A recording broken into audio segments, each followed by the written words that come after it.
আসসালামু আলাইকুম, আপনারা সবাই অনেক ভালো আছেন। ভিভো আমাদের স্টুডিওতে পাঠিয়ে দিয়েছিল একটা স্পেশাল গিফট বক্স। এটার ভিতরে যে একটা ফোন রয়েছে সেটা আমরা বুঝতে পারতেছি, বাট চলুন আপনাদেরকে সাথে নিয়ে খুলে দেখি ফোন ছাড়া আর কি কি রয়েছে।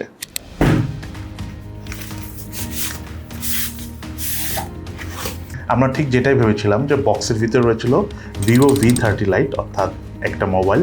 এটাও আমরা আনবক্সিং করবো, বাট তাছাড়া আর রয়েছে, সেটা হলো ভিভোরই রিরো L13 TWS, অনেকগুলো পোস্ট কার্ড রয়েছে এবং সেই সাথে 4 ইয়ার্স ব্যাটারি রিপ্লেসমেন্ট কার্ড রয়েছে। এখন আমরা এই ফোনটা আনবক্সিং করবো, বাট তার আগে আপনাদেরকে একটা কথা বলে রাখি, এই বক্সে যে রিরো L13 TWS রয়েছে সেটার প্রাইস হলো 1899 টাকা, এবং সেই সাথে এই মোবাইলটা যদি আপনারা প্রি বুক করতে চান সেটার টাইমলাইন হলো 6 মে থেকে 10 মে এবং 11 মে থেকে 17 মে থাকবে হলো এই মোবাইলটি ফার্স্ট সেল। এবং এই সময়ের মধ্যে যদি আপনারা এই ফোনটা কিনে নেন তাহলে ফোনটার সাথে আপনারা স্পেশাল গিফট বক্স পাবেন। এনিওয়েজ, আমরা অনেক কিছু নিয়ে কথা বললাম, এবার জন্য আমরা এই ফোনটার আনবক্সিং করব, দেন আমরা এই মোবাইলটার ওভারঅল আমাদের যে ইউজার এক্সপিরিয়েন্স রয়েছে, অর্থাৎ এই ফোনটার ভালো দিক খারাপ দিক সহ এই ফোনটা আপনাদের কেনা উচিত হবে কিনা তার সব কিছু নিয়েই আলোচনা করব। সো প্রথমে চলুন আমরা দেখে নিই এই ফোনটার আনবক্সিং।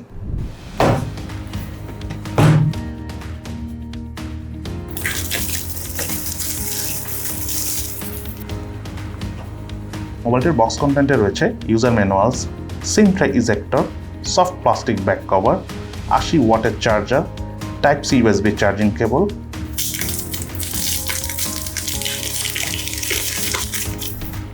এবং ভিভো V30 Lite মোবাইলটি বেশ স্টাইলিশ আউটলুকে আসা। মোবাইলটির রিয়ার প্যানেলে গ্রিন কালারের ব্রিজ টেক্সচার রয়েছে। আউটডোরে সানলাইটের নিচে নিয়ে গেলে কালারটা চেঞ্জ হয়ে ভাইব্রেন্ট একটা গ্রিন কালার হয়, যেটা দেখতে কিন্তু বেশ সুন্দরই লেগেছে আমাদের কাছে। তার পাশাপাশি মোবাইলটার বডি ফ্রেমটা কিন্তু পলিকার্বনেটেড। এছাড়া এই মোবাইলটাতে রয়েছিল IP54 এর সার্টিফিকেশন, অর্থাৎ টুকটাক ধুলাবালি এবং ছিটাফোটা পানি লাগলেও এই ফোনটাতে কোনো ধরনের কোনো প্রবলেম হবে না।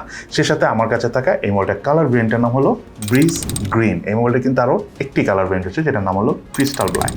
এছাড়াও 6.67 ইঞ্চি ডিসপ্লে সহ মোবাইলটার থিকনেস হলো 7.95 মিলিমিটার এবং ওয়েট হলো 196 গ্রাম। ফোনটা ওভারঅল আমরা সিঙ্গেল হ্যান্ডে বেশ কমফোর্টেবলভাবে ইউজ করতে পেরেছি এবং ওয়েট ডিস্ট্রিবিউশনটা ঠিকঠাক হওয়ার কারণে গ্রিপ করে আমাদের বেশ ভালো লেগেছে। সেই সাথে মোবাইলটার বাটন এবং পোর্টসের কথা বলতে গেলে রাইট সাইডে রয়েছিল ভলিউম রকার এবং পাওয়ার বাটন, লেফট সাইডে মোবাইলটির কিছু নেই। মোবাইলটার উপর অংশে রয়েছিল নয়েজ ক্যান্সেলেশন মাইক, মোবাইলটির নিচের অংশে রয়েছিল main speaker, primary mic, USB type C charging board এবং সিম কার্ড ট্রে। এবং মোবাইলে থাকা ইন ডিসপ্লে ফিঙ্গারপ্রিন্ট স্ক্যানারটির পজিশন আমার কাছে একদম ঠিকঠাক জায়গায় রয়েছে বলেই মনে হয়েছে।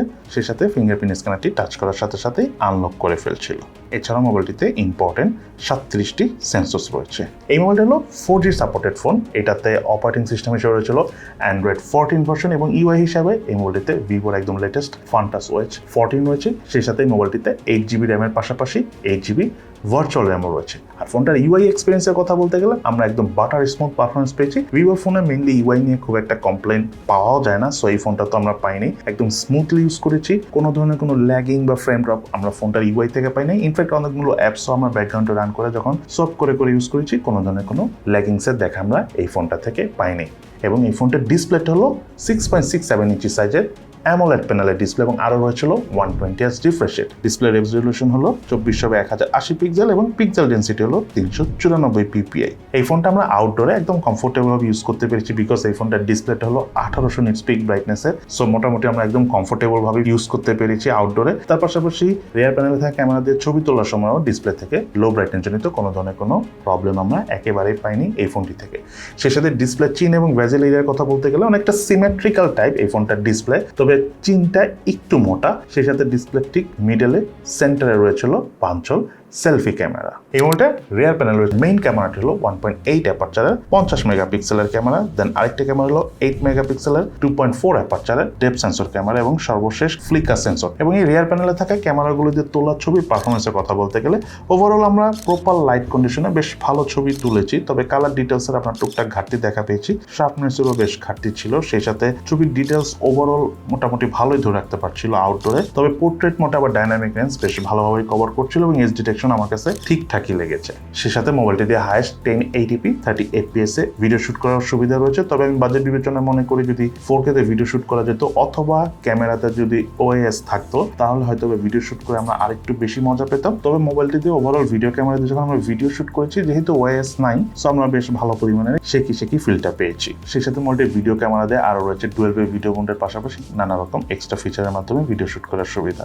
এই মোবাইলটার ফ্রন্ট ফেসে রয়েছিল 2 অ্যাপারচারের 8 মেগাপিক্সেলের সেলফি ক্যামেরা। আর সেলফি ক্যামেরা যদি ক্যামেরা পারফরমেন্সের কথা বলতে চাই, মোটামুটি ডে লাইট কন্ডিশনে ভালো ছবি উঠে। ওভারঅল আমরা যখন সেলফি ক্যামেরা দিয়ে পোর্ট্রেট মোডে ছবি তুলেছি তখন আমাদের কাছে ছবির পারফরমেন্স নর্মাল ক্যামেরা থেকে বেশি ভালো লেগেছে। তবে কালার ডিটেলসের মোটামুটি বেশ ভালোই ঘাটতি দেখা পেয়েছি। পোর্ট্রেট মোডে এজ ডিটেকশন, ডাইনামিক লেন্স আবার ঠিকঠাকভাবেই ধরে রাখতে পারছিল। সে সাথে এই মোবাইলটাতে ক্যামেরা টু API সাপোর্ট রয়েছে, সো আপনি চাইলে এই ফোনটাতে ম্যানুয়াল ক্যামেরা অর্থাৎ ইন ফিউচারে Gcam ইউজ করতে পারবেন। দেন এই মোবাইলটিতে থাকা high res audio certified dual stereo speaker পারফরমেন্সের কথা বলতে গেলে আমাদের কাছে একদম ক্লিয়ার মনে হয়েছে সাউন্ডটা, এবং সাউন্ডের লাউডনেস আমাদের কাছে ঠিকঠাক লেগেছে। সাউন্ডের ব্রেস, ক্রিস্পিনেস দুটোই আমার কাছে একদম ব্যালেন্স মনে হচ্ছে। ওভারঅল এই ফোনটার স্পিকার নিয়ে আমি খুবই সন্তুষ্ট। এই মোবাইলটিতে রয়েছিল 5000 mAh ব্যাটারি এবং সাথে রয়েছিল 80 ওয়াটের চার্জার। এই ফোনটা একবার চার্জ করার পর আমরা হালকা পাতলা বেসিক ইউজ করে প্রায় 1.5 দিনের কাছাকাছি চার্জ ব্যাকআপ পেয়েছি। অপরদিকে যখন আমরা একটু হেভি ইউজ করেছি অর্থাৎ টানা গেমিং করেছি, টানা মোবাইলে থাকা ইন্টারনেট ডাটা দিয়ে অর্থাৎ সিমের ইন্টারনেট দিয়ে যখন আমরা ভিডিও দেখেছি বা গেমিং করেছি তখন এই ফোনটার স্ক্রিন অন টাইম পেয়েছিল 8 ঘন্টার মতো, যেটা যথেষ্ট ইমপ্রেসিভ। সেই সাথে এই ফোনটাতে আউট অফ দ্য বক্স একটা স্পেশাল কার্ড রয়েছে, সেটা হলো 4 ইয়ার্স ব্যাটারি রিপ্লেসমেন্ট কার্ড। অর্থাৎ 4 বছরের মধ্যে আপনার এই ফোনের ব্যাটারি হেলথ যদি 80%-এর নিচে চলে আসে তাহলে ভিভো থেকে এই ফোনের ব্যাটারি ফ্রিতেই চেঞ্জ করে দেওয়া হবে। এটা অবশ্যই অনেক বড় একটা বিষয় এবং তার জন্য ভিভোকে আমি থামস আপ দিচ্ছি। এই মোবাইলটা ছিল স্ন্যাপড্রাগনের 685 প্রসেসর। এটি একটি অক্টাকোর প্রসেসর, তার ট্রানজিস্টর সাইজ হলো 6 ন্যানোমিটার এবং এই ফোনটাতে জিপি হিসেবে রয়েছিল অ্যাড্রিনো 610। মোবাইলটির আন্তর্জাতিক স্কোর পেয়েছি আমার 3,61,139। সে সাথে মোবাইলটার বেঞ্চমার্ক স্কোরের রেজাল্ট আমরা স্ক্রিনে শেয়ার করে দিয়েছি। এই ফোনটার গেমিং পারফরমেন্সের কথা বলতে গেলে ফোনটাতে আমরা পাবজি গেমসটা প্লে করেছি। অনেক বেশি ভালো গ্রাফিক্স সেটিংয়ে যে এই ফোনে পাবজি গেমস খেলা যায় সেটা আমি বলবো না, তবে যতটুকু আমরা খেলেছি মোটামুটি স্টেবল পারফরমেন্সই পেয়েছি, খুব একটা ল্যাগিংয়ের দেখা পাইনি। তার পাশাপাশি ফোনটা দিয়ে আমরা অ্যাশফানাইন গেমসটা খেলেছি। অ্যাশফানাইন গেমসটা খেলার সময় ফোনের অর্থাৎ গেমসের কালার অ্যাকুরেসির আমরা যথেষ্ট ঘাটতি দেখা পেয়েছি এই ফোনটাতে। হয়তোবা কালার অ্যাকুরেসির ঘাটতিটা না থাকলে আমাদের কাছে গেমটা আরও বেশি ভালো লাগতো, তবে গেম প্লে করার সময় ল্যাগিংয়ে দেখা পাইনি। তার পাশাপাশি ফোনটাতে আমরা ফুটবল গেমসটা খেলেছি, সেটা আমাদের কাছে ওভারঅল ঠিকঠাকই লেগেছে। তবে কালার অ্যাকুরেসি যদি আরেকটু ভালো হতো তাহলে হয়তো ফুটবল গেমসটা আমরা আরেকটু খেলে বেশি মজা পেতাম। বাট ওভারঅল আমার কাছে ফুটবল গেমিং পারফরমেন্স ঠিকঠাকই লেগেছে। এই মোবাইলটার প্রাইসের কথা বলতে গেলে বাংলাদেশ মার্কেটে এই ফোনটা একটা ভেরিয়েন্ট এসেছে, সেটা হলো 8GB RAM 256GB storage variant, যার র্যামের টাইপ LPDDR 4X এবং স্টোরেজটা হলো UFS 2.2 এবং এই ফোনটার অফিসিয়াল প্রাইস হলো 8GB র্যাম 256GB স্টোরেজ ভেরিয়েন্টের 32,999 টাকা। এবার জন্য আমরা জেনে নিই এই ফোনটার কি ল্যাকিংস আমরা পেয়েছি ইউজ করতে যেয়ে, তার পাশাপাশি এই ফোনটা কি বেস্ট সাইড আমাদের কাছে মনে হয়েছে ইউজ করতে যেয়ে। সো প্রথমের জন্য আমরা জেনে নিই এই ফোনটার কি ল্যাকিংস আমরা পেয়েছি। এই ফোনটা যেই বাজেট বিবেচনায় এসেছে সেই বাজেটে যদি এই ফোনটার ক্যামেরাতে 4K অপশনটা থাকতো এবং তার পাশাপাশি যদি OIS থাকতো তাহলে আমরা ক্যামেরা দিয়ে ছবি তুলে আরো বেশ ভালো পারফরমেন্স পেতাম, আমাদের কাছে আরো বেশি ভালো লাগতো। তার পাশাপাশি বাজেট বিবেচনায় এই ফোনটাতে স্ন্যাপড্রাগনের 685 প্রসেসরের পরিবর্তে যদি 695 প্রসেসরটা হতো তাহলে গেমিং করে আমরা আরো অনেক মজা পেতাম। যাই হোক, এই ফোনটার বেশ কিছু স্ট্রং সাইড রয়েছে, তার মধ্যে নাম্বার 1 হলো এই ফোনটার আউটলুক আমার কাছে বেশ ভালো লেগেছে। সত্যি কথা বলতে যথেষ্ট স্লিম, মানে ইন হ্যান্ড ফিল খুবই ভালো। তার পাশাপাশি যে কালার চেঞ্জের যে ব্যাকগ্রাউন্ডটা রয়েছে এটা যথেষ্ট ইন্টারেস্টিং। তার পাশাপাশি IP54 সার্টিফিকেশন থাকার কারণে আপনি যখন লং টাইম ইউজ করতে যাবেন তখন ধুলাবালি বা চিটাফাটা পানি লাগলো যেহেতু ফোনটা কিছু হবে না, এই জিনিসটা আমার কাছে যথেষ্ট ভালো লেগেছে। দেন যে জিনিসটা সবচেয়ে বেশি ভালো লেগেছে এই ফোনের UI ছাড়া, কারণ ভিভোর UI নর্মালি ভালো হয়ে থাকে, সো এই ফোনের UIও যথেষ্ট ভালো। সেই ভালো জিনিসটা যেটা বলতে চাচ্ছিলাম সেটা হলো 4 ইয়ার্স ব্যাটারি রিপ্লেসমেন্ট কার্ড, অর্থাৎ আপনার এই ফোনের ব্যাটারি হেলথ 4 বছরে 80%-এর নিচে যদি কমে যায় ভিভো কিন্তু আপনার ব্যাটারিটা চেঞ্জ করে দেবে। এটা অনেক বড় একটা প্রমিস যেটা ভিভো এই ফোনের ক্ষেত্রে করেছে।